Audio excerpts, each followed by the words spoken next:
किती टाइम मला लोक झोपेल. व्यासपीठावर असलेले माझे अत्यंत प्रिय मैत्रिणी आणि बंधू बहिणीसारखे असलेली सुनेत्रा पवार, माझी मैत्रिणी स्वाती मालीवाल, सन्मान्य जगताप आणि सगळे महत्वाचे मंडळी. मला मराठी असं मी बोलते, परंतु भाषण करायला जरा मला मुश्किल वाटतं की काय. मी मूलतः कानडी आहे, धारवाडची आहे मी, त्यामुळे माझं मराठीमध्ये चूक होईल, व्याकरणमध्ये चूक होईल, प्लीज क्षमा करा झाले तर. मी प्रयत्न करते मराठीमध्ये बोलायला. माझं शिक्षण, माझे वडील डॉक्टर होते कोल्हापूरला. मी 2 वर्षाचे होते, घरी खूप त्रास द्यायची म्हणून मला शाळेला घातले. त्यामुळे माझा पहिला अक्षर अभ्यास मराठीमध्येच झालेले आहे. आणि नंतर कुरंदवाडला होते, जयसिंगपूर, कुरंदवाड, सांगली, मिरज सगळं मला एरिया माहीत आहे ते. नंतर 1956ला आम्ही कर्नाटकमध्ये गेले. नंतर मी कानडी शिकले आणि तिकडूनच मी मोठी झाले. मी म्हणते मी महाराष्ट्राची आणि कर्नाटकाची दोघांची कन्या आहे. का म्हटले तर कृष्णासारखं यशोदा पण त्याची आई आणि देवकी पण त्याची आई. देवकी त्याची जन्म दिलेली आई, परंतु वाढलेला आई आहे यशोदा. असंच मला महाराष्ट्र आणि कर्नाटक दोन्ही मला आई वाटतात. आणि माझं संस्कृती पण दोघांचीच आहे. त्यामुळे मला महाराष्ट्रामध्ये बोलायला आपुलकी वाटतं, आनंद पण वाटतं. आणि चेष्टाच्या गोष्टीवर म्हणायचं म्हटलं तर माझं मराठी तुमचं पुणेरी नाही आहे. आम्ही कोल्हापूरमध्ये शिकलेले आहेत, त्यामुळे आमची पैलवानची मराठी असतात. ओके, शुद्ध नाही, पैलवानची मराठी आमचं आवा जावा असं बोलायचे. असो, मला इकडे यायला 2-3 कारण होतं. एक, मला सुनेत्रा पवार म्हणजे 2 वर्ष मी त्यांच्याशी राज्यसभामध्ये होते, आम्ही दोघे होते. कारणामुळे ते आता आपले आमदार झाले. ते 2 वर्षी मी त्यांना जवळून बघितले आणि माझं आणि त्यांचं वळण, बोलणं, खाणं पिणं एकदम सारखेच होते. त्यामुळे एकदम आम्ही अनेक वर्ष त्यांची माझे ओळख आहे असं वाटलं मला. परंतु त्यांचं ओळख मला 2 वर्षच झालं, परंतु मला खूपच ते मनाहून आवडले. त्यांचे काहीही बाहेरचे त्यांचे पोझिशन नसू दे, मला ते केव्हाही सुनेत्रा एक लहान बहिणीसारखंच ते. कुठल्याही परिस्थितीमध्ये ते हे प्रमाण वजन घेतले. किती त्यांना मुश्किल झालं मी स्वतःहून बघितलंय. मी तेव्हा त्याला एवढंच म्हटले, ताई सुनेत्रा तुम्ही काळजी करू नका. आमच्या देशामध्ये मोठे लोक काय जग चेंज केलेलं आहे.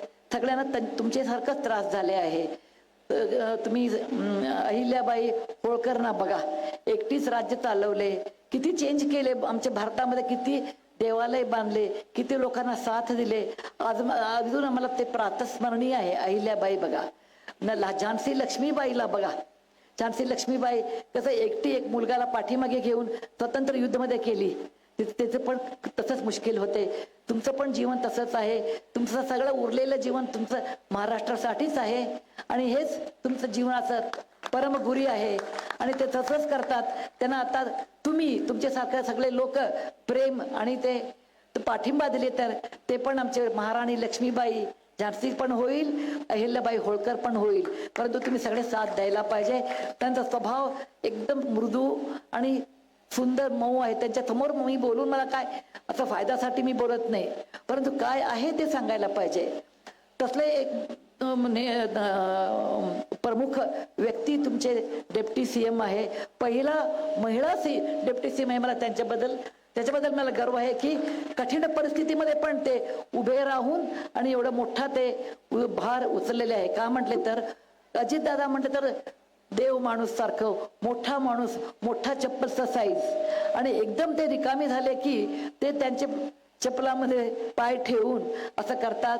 त्यांना तुमचा सगळ्यांचा विश्वास पाहिजे आणि तुम्ही दिलेला आहे त्यांना, आणि ते चांगलं करेल. मी केव्हाही त्यांना भेटते ना तेव्हा मी म्हणते तुम्हाला त्यांना विजयी व्हावं, तुमच्या कार्यामध्ये तुम्ही विजयी व्हावं दे. महाराष्ट्राचं तुमचं नाव इतिहासमध्ये सुवर्ण अक्षरमध्ये लिहायला पाहिजे, तसं काम करा मी म्हणून सांगते.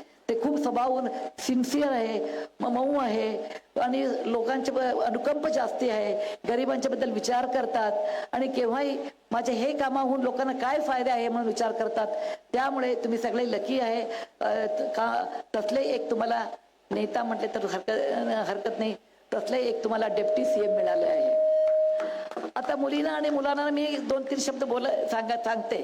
का म्हटले तर मी आई आहे, सिस्टम एनालिस्ट होते मी पूर्वी कम्प्युटरमध्ये, शिक्षिका आहे आणि बाई आहे.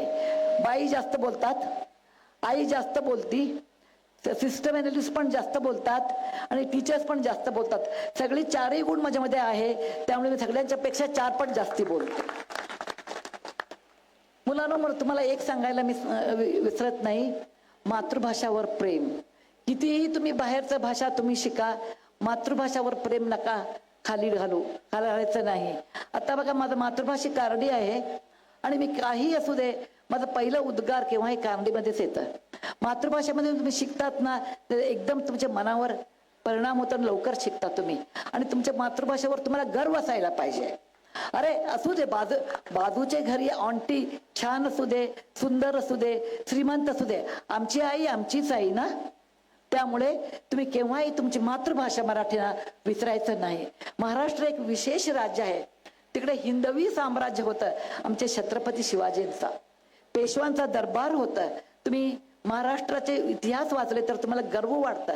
त्यांचा दौरा दिल्लीपर्यंत गेले होते, पेशवे बाजीरावांचा दौरा दिल्लीपर्यंत गेले होते, अफगाणिस्तान पर्यंत गेले होते. तुम्ही तुमच्या राज्याचा इतिहास मालूम व्हायला पाहिजे तुम्हाला आणि त्याच्याबद्दल गर्व असायला पाहिजे. गर्व म्हणलं तर चांगलं गर्व, उद्धट पण नाही, चांगलं गर्व. मी मराठी आहे, माझा मातृभाषा मराठी, त्यामुळे मला माझ्या भाषावर अभिमान आहे. मी गर्व करते की महाराष्ट्रीयन आहे म्हणून. त्यामुळे मुलांनो, तुम्ही दुसरे भाषा शिका, इंग्लिश पाहिजेच. इंग्लिश म्हटले तर बाहेर जगाचं एक खिडकी असेल तसं ते.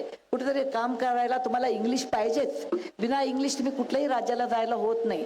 परंतु आईला विसरू नका. त्यामुळे तुमचं मातृभाषेला तुम्ही छान शिकायलाच पाहिजे, हे माझा आशा आहे आणि ते मी मुलांना सांगते. दुसरं एक आहे, तुमचे केव्हाही महाराष्ट्र, पर्टिक्युलरली पुणे डिस्ट्रिक्ट केव्हाही आघाडीवर असतं. आमचे आजोबा 100-1 वर्ष पूर्वी डेक्कन कॉलेजला शिकायला होते. नंतर मी आमच्या आजोबाला विचारले, तुम्हाला काय विशेष वाटलं हो पुणेमध्ये? ते 1900 मध्ये होते तेव्हा. तुम्हाला काय विशेष वाटलं?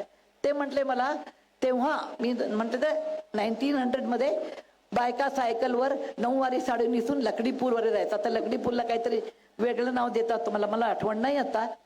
तेव्हा पण ते आघाडीमध्ये होते. आणि महर्षी कर्वे 1896 मध्ये विधवा विवाह केले. ज्योतिबा फुले आणि सावित्रीबाई फुले मुलींना शाळा सुरू केले. आणि उंच माझा झोकामध्ये रमाबाई वाटतं मला, ते पण एक मुलींचा शाळा सुरू केले. पहिले डॉक्टर आनंदी गोपाळ महाराष्ट्राचे होते. तुमचा इतिहास समृद्ध आहे आणि तुम्ही केव्हाही नवीन विचारावर आघाडीमध्ये आहे, ते तुमचं स्पेशल आहे. कुठेही असं होत नाही, तुम्ही करतात तसले, ते तुम्ही सोडू नका. केव्हाही नवीन विचार करायचं, क्रांतिकारक विचार करायचं, समाजासाठी विचार करायचं, हे सगळं महाराष्ट्रामध्ये एक उत्तम गुण आहे आणि ते गुणाचा तुम्ही उपयोग करून घ्या.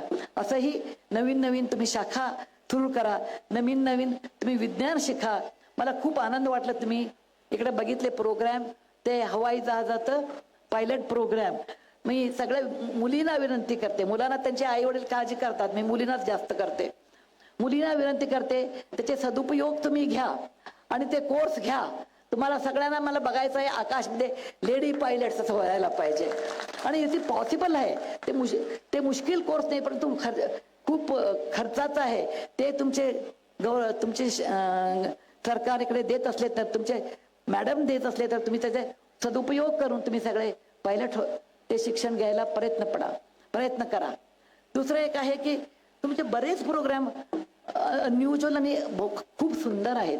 आता आमच्या कर्नाटकमध्ये सगळ्यांना सायकल देतात, परंतु महाराष्ट्रामध्ये मला माहीत झालं आज सगळे देत नाही. कुठलं तरी NGOचे सहाय्य होऊन जिल्ह्यामध्ये देतात. मी सामान्य नागरिक होऊन सुनेत्राताईंना एक आम आदमी म्हणून तुम्हाला मी एक भिन्न करते. एक माझं प्रार्थना आहे, तुम्ही गव्हर्नमेंट ऑफ महाराष्ट्राहून सगळ्या मुलींना फ्री सायकल देवा म्हणून. तर मैत्रीण म्हणून मी बोलत नाही. तुम्ही आमदार नाही, खासदार, तुम्ही डेप्टी सीएम आहे, त्यामुळे तुम्हाला मी हे सगळे महिलांच्या वतीहून तुम्हाला मी विनंती करते, सगळ्यांना फ्री द्या. नुसतं पुणे जिल्हा नको, अख्खा महाराष्ट्राला द्या. सगळे मुली तुम्हाला केव्हाही तुम्हाला they will remember your name forever because you gave them freedom to have a cycle. Cycle आहे म्हटलं तर काय आहे, एक फ्रीडम असतं. चांगल्या गोष्टीला फ्रीडम, हा चांगल्या गोष्टीला. मुलीनो फ्रीडम म्हटलं तर वाईट नाही, चांगल्या दृष्टीने पाहायला पाहिजे. फ्रीडम येतं, कुठेही जाऊ शकतात आणि चांगलं शिकू शकतात. आणि एक ते तुम्हाला अजून 2 पाय दिले असं वाटतं. त्यामुळे मुलींना तुम्ही काय खर्च करता ते तुमचे इन्व्हेस्टमेंट आहे फ्युचरला. त्यामुळे सगळ्यांच्या मुलीचे वतीहून तुम्हाला मी सांगते, सगळे जिल्ह्यामध्ये अख्खा महाराष्ट्रामध्ये हे स्कीम तुम्ही जनरलाइज करून सगळ्यांना द्या. हे एक आहे. दुसरं एक आहे, मला खूप आवडलेलं म्हटलं तर स्टेम प्रोग्राम म्हणून तुम्हाला जॉब ऑपॉर्च्युनिटी खूप चांगलं येतात. मी बघितले 81 गावामध्ये स्मार्ट बोर्ड आहे, नंतर स्वच्छताचा कार्यक्रम आहे आणि स्टेम लॅबोरेटरी आहे, AI लॅब आहे. सगळ्यांना मी बोलते ह्याचा उपयोग करून घ्या. आता उद्या तुम्हाला काहीतरी जॉब मिळालाच असले तर केव्हाही ते मला मिळायचं ह्याच्यामध्येच आहे. कम्प्युटर सायन्स, AI, चांगलं तुम्हाला वळण, शिक्षण, त्याचा उपयोग घेऊन तुम्ही चांगलं काम करा. आणि आईना आणि पालकांना मला एक सांगायचा विचार केले, तुम्ही मुलांना तुम्ही प्रेम करा, परंतु खूप देऊ नका, कमी द्या. आता हल्ली काय होतं, 1-2 मुलं होतात. आई विचारले की मुलगा म्हणतो मला सायकल पाहिजे, आई म्हणते चल तुला मी स्कूटर देते, वडील म्हणतो न चल तुला मी कार देते. असं नका करू, तर कंट्रोलमध्ये. ते सायकल विचारले तर पण 6 महिने नंतर द्या, लवकर देऊ नका. मुलं काय बोलतात लगेच करू नका. त्यांना काय वाटतं, प्रेस बटन रिप्लाय येतं मला, आई वडिलांना तर बोलून टाकायचं मला मिळतं. त्यामुळे त्यांना जीवनात नो हे शब्द माहीत होत नाही. त्यांना माहीत व्हायला पाहिजे जीवनामध्ये किती हो होतात, किती न हो होतात, ते घ्यायला धाडस पाहिजे. ते पण एक शिक्षण आहे. त्यामुळे मी म्हणते पालकांनो आणि शिक्षक टीचर असले तर सगळ्यांना सांगते मी, जरा मुलांना काय विचारलं की इमिडिएटली नका देऊ. आणि बालकांना विद्यार्थ्यांना अजून एक मी गोष्ट सांगते. मी लहानपणी असताना आमची आई शिक्षिका होती शाळेमध्ये आणि मी एक शैक्षणिक कुटुंबून आले, श्रीमंत कुटुंबून नाही आले आहे मी. माझे वडील डॉक्टर होते. तर शनिवारी रविवारी आमची आई एक देवळाला, जत्राला कुठेतरी घेऊन जायची. आले की आमची आई म्हणायची मला, तू 15-25 ओळी निबंध लिही. तू काय बघितलंय शनिवार रविवारी ते लिही. आणि मला लिहायचं मन नव्हतं. मी म्हटलं मी उद्या लिहिते. ती म्हणायची नाही, उद्या असले तर तुला जेवणच देत नाही, आज जेवण पाहिजे तर तू लिही. आईला शिव्या घालून मी 25 लाईन्स लिहित होते. 1 वर्ष तसंच ती मला पाठीमागे पडली आणि मी तसंच लिहत बसले. 1.25 वर्ष झाल्यानंतर आमची आई मला काही सांगितले नाही, ती सोडून टाकली. परंतु मीच लिहित चालले आणि पावसाळ्याचे दिवस, उन्हाळ्याचे दिवस, आंब्याचे दिवस, असं December, winter month of December, असं मी 25 लाईन दर दिवस लिहित होते. आज तुमच्या समोर मी एक लेखिका म्हणून थांबले असले तर त्याचे कीर्ती आमच्या आईला द्यायला पाहिजे. का म्हटलं तर आमच्या आई तसं वळण दिली मला. आणि नंतर आमच्या आईला मी विचारले, बाबा माझी 2 बहीण होते, ते निटिंग वर्क करायचे, सुजनचं काम करायचे आणि छान छान चित्र काढायचे, मला काही येईना. मी आमच्या आईला विचारलं, त्यांना का सांगितलं नाही 25 ओळी लिहायला, मलाच का सांगितली. आमच्या आई म्हटली, तुला लिहायचं वळण होतं, परंतु लेझी होती म्हणूनच तुला मी ते शिक्षा वाटली असेल तेव्हा, परंतु मी इन्सिस्ट केले त्यामुळे तुला सवय पडलं. म्हणूनच मी म्हणते मुलांनो, तुमचे आई वडील त्यांचे नाहीतर मास्तर, शिक्षक कोणतरी तुम्हाला सांगितले तर तुमच्या चांगल्याला सांगतात, तुम्हाला चांगले होऊ दे म्हणून सांगतात. त्यांचा खूपच परिश्रम असतात, त्याचा खूप अनुभव असतात, त्यांना ते टाळायचं नाही. ते सांगितलं की तुम्ही ते करायला पाहिजे. तुम्हाला आत्ता होत नाही, ते औषधी कसं सारखं तुम्ही बरं होताना औषधी घेतले तर ते कडू असतं, नंतर तुम्हाला साखर सारखं वाटतं. तसंच हे शिक्षण व्यवस्थामध्ये जास्त होमवर्क दिले तर जास्त तुम्हाला निबंध लिहायला दिले तर तुम्ही करायला पाहिजे. नंतर तुमचं पुरलेलं लाईफ छान होतं. तुम्ही टाळू नका. सगळ्यांच्या अनुभवाचे बोलणं टाळू नका. ते खूप महत्वाचे आहे. मी असंच बोलले तर अजून 1 तास बोलेल. आज नाही, मग अजून एकदा येते मी तेव्हा बोलते. मला खूप आनंद वाटला. तुमचं रस्ते बघितल्यानंतर मला एकदम बँकॉकमध्ये गेले असं वाटतं. स्वच्छ सुंदर रस्ते आणि ते डिवायडर मध्ये फुलं आणि मोठं मोठं झाडं आणि आता तरी पावसाळ्याच्या दिवस मध्ये आले सगळं ग्रीन. मी म्हटले बाबा किती छान सुंदर केलेलं आहे. एकौन चित्रकार आहे, एकौन चित्रकार वाटलं मला. परंतु नंतर कळलं हे चित्रकार नाही, हे कोणतरी आर्किटेक्ट आहे हे करायला. चित्रकार आहे ते तुमचे डोंगराला. इकडे कोण चित्रकार नाही. एक माणूस ह्याच्या पाठीमागे थांबून जगामध्ये कुठलं चांगलेलं आहे ते बघून आणून तुमचे बारामती एक अलकावती सारखं छान केलेलं आहे. ते आहे अजितदादा पवार. त्यांना मी भेटले होते. माझं अंतःकरणपूर्वक श्रद्धांजली आहे. ते आकस्मिक गेले. देवाची इच्छा कोणाच्या हातमध्ये नाही. परंतु त्यांचे इक्वली हाफ आमचे सुनेत्रा ताई आहे. ते छान करतात. त्यांचं पण मन त्यांच्यासारखंच आहे. ते पण हे तुमच्या बारामतीनं पुढे घेऊन जातात. तुम्ही सगळे एकत्र मिळून त्यांना धैर्य द्यावं. ते तुम्हाला मदत करतात. त्यांना कर्तृत्ववान शक्ती आहे. एक महिलाचं कर्तृत्ववान शक्ती तुम्हाला वरून दिसत नाही, ते कामावून दिसते. ते काम करून दाखवतात.